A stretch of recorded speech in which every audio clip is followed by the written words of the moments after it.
X's and O's. All right, so X's and O's. Some people would say it's a football term. Some people would say it's what, hugs and kisses. Isn't that what X and O is? Oh, that's right. Hugs and kisses.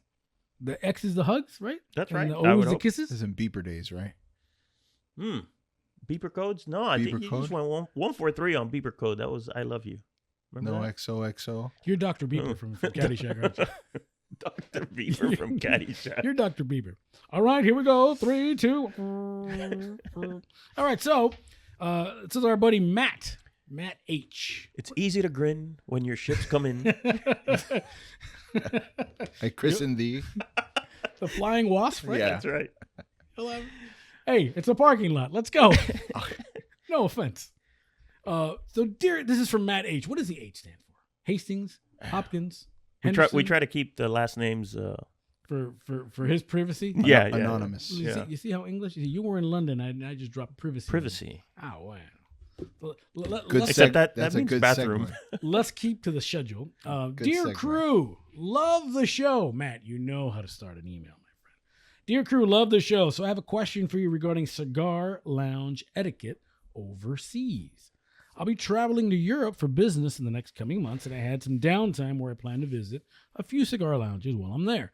Done a little preliminary research, Tripadvisor, Chatgpt, into which lounge to visit while I'm in Paris and London. However, I don't know what to expect once I walk into one of these places. Specifically, what cigar should I be selecting? Cuban versus non-Cuban? How casual, formal is the attire in the European markets? And any other tidbits that won't make me look awkward while I'm there. Thanks again. Keep up the great work. Matt H. from the 704, the Queen City of Charlotte. Queen City, that's right. Of Charlotte, North Carolina. Beautiful, beautiful question there, Matt H. Well, And have we got a response Matt, for you? what you need to do is you need to wear some flip-flops with some black socks and some shorts that go up to your boobs. Are and these then you'll be flip-flops or perfect. slides? What are you? Slides. I think you go slides, right? Or Crocs. I think if you want to be welcome With in little ducks in the and- London cigar Or scene, little ducks and maybe like a little, Manchester United pin on it. You'll be perfect. you're gonna not only are they not gonna allow you in the cigar lounge, they're also gonna kick your ass. Hello, governor. They're gonna kick your ass. Hello, governor. Yeah, the London lounges are not big Man United fans now. So you were just there. So I was just there, and so Matt's question is a timely one, and I can't speak too much about Paris. I have been to shops in Paris, but London was like a month ago.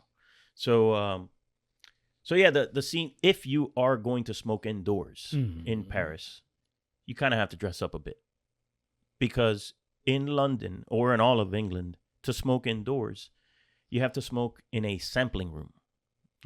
You don't have like a normal cigar shop that has like a couple of couches and you hang out there.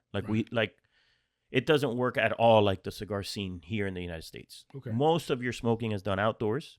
If you want to smoke indoors, you have to go to the sampling room of a cigar lounge. So, for example, James J. Fox has a sampling room inside of the Bulgari Hotel. It just sounds classy, right? All of it is classy. A sampling room. Sounds expensive. All of it is At the Bulgari. Bulgari, the Peninsula, the sounds Ritz. expensive. So we walked into the Ritz. So we walked into stores that didn't have sampling lounges, and that's all fair. That's fine. You can walk in however you want for those. That's just a regular cigar shop. But the sampling lounges, because it's so expensive to keep and have and operate that environment, they're always in a high end place. So you don't have like the Great Smoke has a sampling lounge, right? Right. You don't have a regular cigar shop where that you can just walk into. So they're always in high end places. And when you walk into, like, for example, when we walk into the hotel at the Ritz, you have to have a certain attire. If not, even the doorman looks at you like, I don't think you belong in here, sir. Get out of here. Deliveries in the back, please. Yeah. So you can't dress like a slob. Even wearing jeans. Even like American casual, like a tracksuit. I'll give you an example. I had a nice pair of jeans. Right. Like Air Jordans. Right. And a quarter zip, because it was cold-ish, and Brisk. What they almost didn't let me in. you look like a Yankee though. No, I mean, They said, "Hey, Peyton Manning, what are you doing?" yeah, what are you doing here? Exactly, didn't have a Peyton look. And so yeah, sneakers are frowned upon in there, unless you're a member. Then you can do whatever the hell you want. But as an outsider coming in to just visit the sampling lounge, you have to try to dress on the nicer day. Well, I'll tell you, when I was in Paris at the beginning of the year, the wife wanted to go to the Louis Vuitton shop, and I was very American. I had my tracksuit. I was borderline Jersey, soprano kind of. Yeah. With my very nice tracksuit, suede even. Ooh. And I would have loved to have seen that. Hey, Whoa. green suede. Okay. Hey, nobody moved. You were making some kind of statement. I don't know was what. walking around, You were like woke up one Conor morning. McGregor over there. I apologize to nobody. And the guy was Did you like walk in with the Conor McGregor? the Vince McMahon swingity, and the guy goes, "Can I help you?" I was like, "Yeah, I'd like to." I was messing with him. I go, "Yeah, I'd like to go to the bathroom." Not with that look. And all of a sudden, then there was two people at the door. Wait a minute, what happened here? But and they kept an eye on me, boy. Really? They kept an eye on me. But Yeah. but I think so that's, now to your coming point, back to this. that's well, Europe. But that's Europe, though. It's very No, not really. No, so the cigar scene in London and Paris, I would say, and Madrid as well, since indoor smoking is frowned upon so heavily, and for that matter, Ireland, you can't smoke indoors almost anywhere now, or actually anywhere. Yeah. And so, on the other hand, Germany has a cigar scene that is more like the U.S. cigar scene. Nice. Let's go to Germany. In that you can just walk into the cigar shop. There's a lounge in it. You can smoke. You can talk to the guys. Obviously, communication. You gotta. You say Achtung, baby. Exactly. But in London, so like I was saying, I didn't want to buy Cuban cigars. The humidor was in London. The humidors are typically about 80 to 90% Cuban cigars. Right now, is that because you can buy them there? Yeah. See, I would almost be, I don't know. And I'm Cuban, so I'm not trying to do any politics here, but I just think it almost feels like the reason why they're there is because there's such forbidden fruit in the United States. So any American that goes over there, no, not at all. They have a long history of selling Cuban cigars in England. I mean, no, right, an but I insanely mean, long history. But I mean, if you're an yeah. American and you go over there, what's the first thing they say? Or is it Cuban cigars? And I think for me, I don't want to buy a Cuban cigar because there's so many other good stuff. Especially not at that price. Right? Hang It on, must be dude. super So- expensive. So in the rest of Europe, Cuban cigars are getting harder and harder to find. So you really can't get in. Like, so when I say Germany or Switzerland or anywhere else in Holland, the humidors are 60 to 70% non-Cuban. Yes. Okay. Without getting political, Mm-hmm. England, their distributor has a better deal than anybody else with Habanos. So they're able to get Cubans while the rest of Europe can't. So they have, and that's what, and the majority of people there smoke Cubans. So I purchased 3 non-Cubans. Okay. So I did, there wasn't a lot to choose from, but what there was very good. Mm-hmm. So I got 2 my father Don Pepin Blue Lanceros, and I got Joya de Nicaragua 4-5. Nice. The bill for those 3 cigars, $345. well, close, $175 for 3 cigars It's a lot. in US dollars. Goodness. Yeah. So it's pricey. Right. But part of that is where you are smoking it, the service that they give you. It's a different level of service. Like you walk into the humidor and you're like, oh, okay, yeah. In the U.S., you grab your cigar. Mm-hmm. Or the guy's like, no, I'll pick the 2 best for you. I'll pick the best cigars for you. Don't worry. Is that everywhere or is that just at James J. Fox? Well, I wasn't at James J. Oh, Fox. sorry.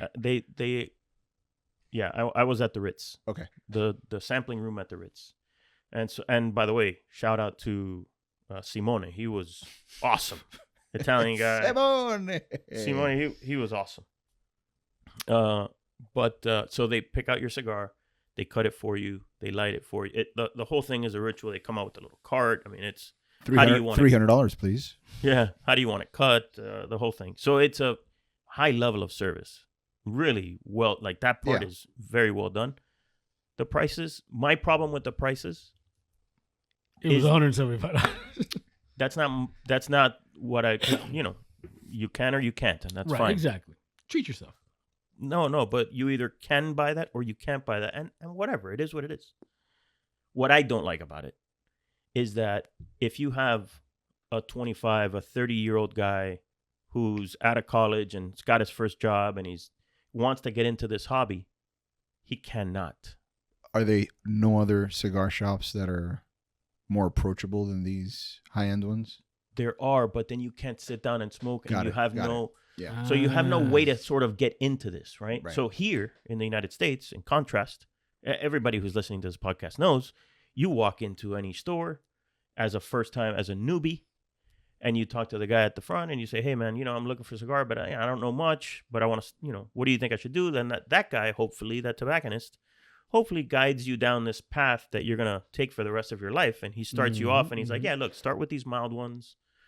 And then cut it like this and light it like this. And then you talk to the other guys, and the other guys are like, oh, yeah, man, I started with those, and now I'm onto these. And, oh, you know what? You're like there's a camaraderie there. And now you're in the world of cigars. Right. And what I don't like about the price, fundamentally, is that is not going to happen. Yeah, it's a barrier. It's just not. Right? So, yes, there are cheaper cigars. There are cigar shops that don't have sampling rooms. Yeah, you're going to buy a Cuban for 20 pounds, maybe, one of the cheaper ones. But that's it. You're on your own. That guy's going to tell you, yeah, sure, you can walk into the sampling room, but again, the sampling rooms, it cranks up the cost. Right. So the barrier to entry into this beautiful world that we have here, the barrier is too high. Is there a difference between going to one of these sampling rooms vis-a-vis lounges during the day and at night, in terms of wardrobe, in terms of... No, I mean, this was 2:00 in the afternoon, and my look of nice jeans, nice sneakers, and a quarter zip. Simona said, I know it's your first time here, so I'm going to let you in. But normally, we would not allow you in like that. So it would be what? Slacks, dress shoes? Yeah. Business casual? Business casual. Yeah. And so that's the thing. And again, all of that is fine. But what I don't like is that there is no place for the young guy to enter this. I think this is a beautiful world. Oh, of course. And this is our life. And like Ivan and I, this is our life. This is what we do every day. And so none of these guys can get into that. They'll never have that experience unless their dad or their grandfather shows them into the world, and then they come in that way. But not everybody has that. And so that's what I don't like about it. Sorry, Matt H. I sort of hijacked your question. But I guess here's another thing now. These sampling... by the way, sorry. Matt, the places are beautiful. As long as you're willing to pay those prices, they are beautiful. Do not expect the camaraderie. We were in there. We had spent, at this point, after the cigars and the drinks, we were probably over $600. And we didn't speak to anyone other than Simone, who again was awesome. That was my question. Like, first of all, do they have refreshments? Yes, it sounds like.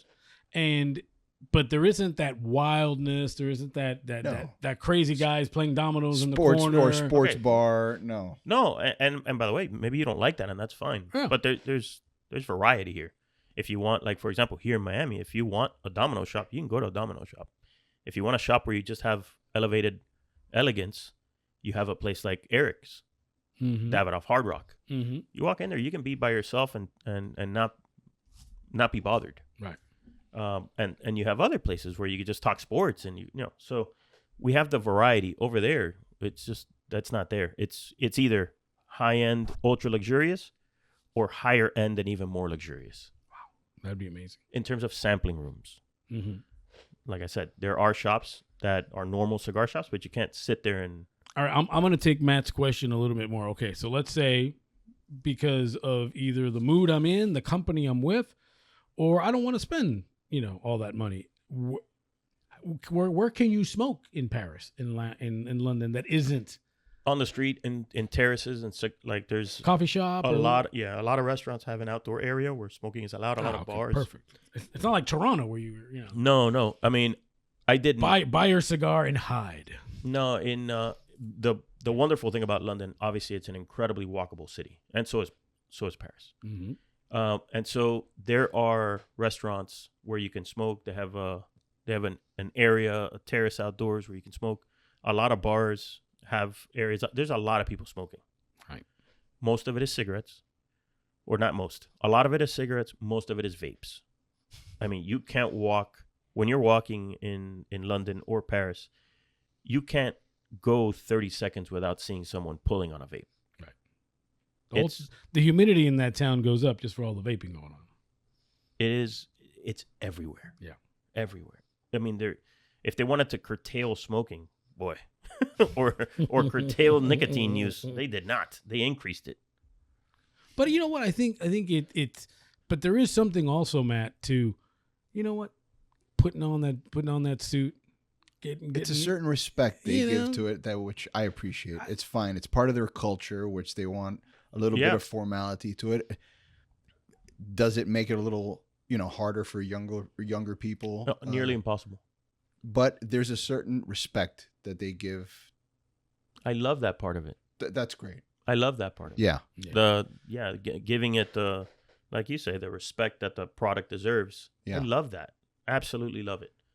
But I also think that there should be a way for the younger guy to get into this hobby. Other options. Yeah, I mean, to me, and again, typical American, trying to put my rules on someone else. But I think if it was during the day, I could see them being. I wish they would be a little bit more lenient.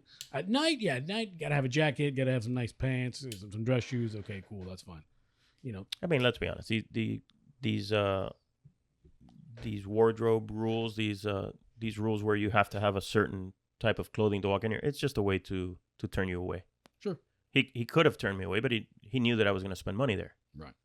So he knew that I wasn't dressed for it, but he could see, okay, these guys are going to spend some money. Let's let them in. Scrooge McDuck had his top hat on, and he had $400 bills coming out of his pocket over there.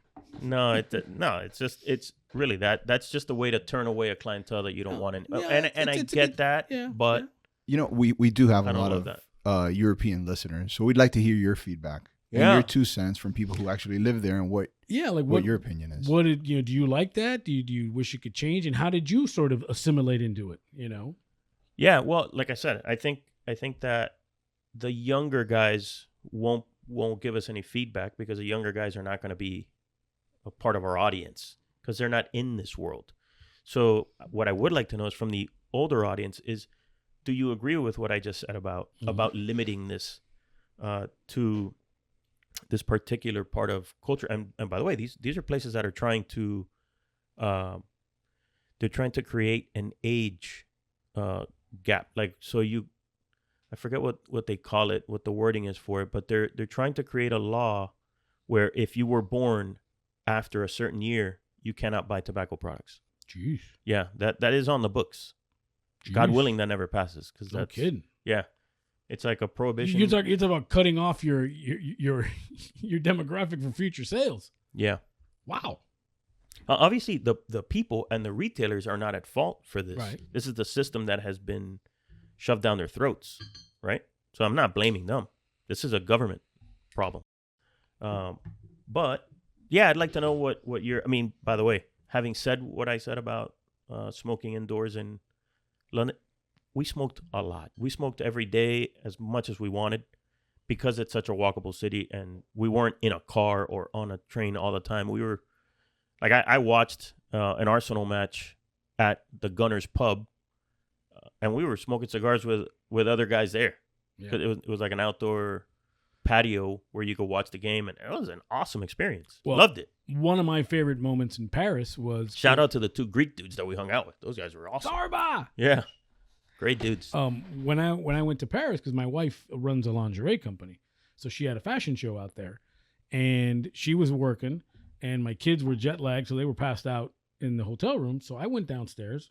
There was a cigar shop, nothing fancy. Bought a cigar. found a little outdoor, got a nice little glass of wine, and I was like, "Can I smoke a cigar?" Absolutely, boom, boom. And I spent in that tracksuit. Well, the tracksuit was put away at that point, but and I literally was in the heart of Paris, smoking a cigar, drinking a bottle of red. Yeah, and enjoying that's the hell out of people watching when the weather is nice. Yes, it was January, so it was nippy. Yeah, but when the weather turns, my little scarf on though, or when it's raining, or there's no way to smoke. Right. There's no way. So Matt, I hope that gave you, if there's anything we are here at Cigar Snob is thorough.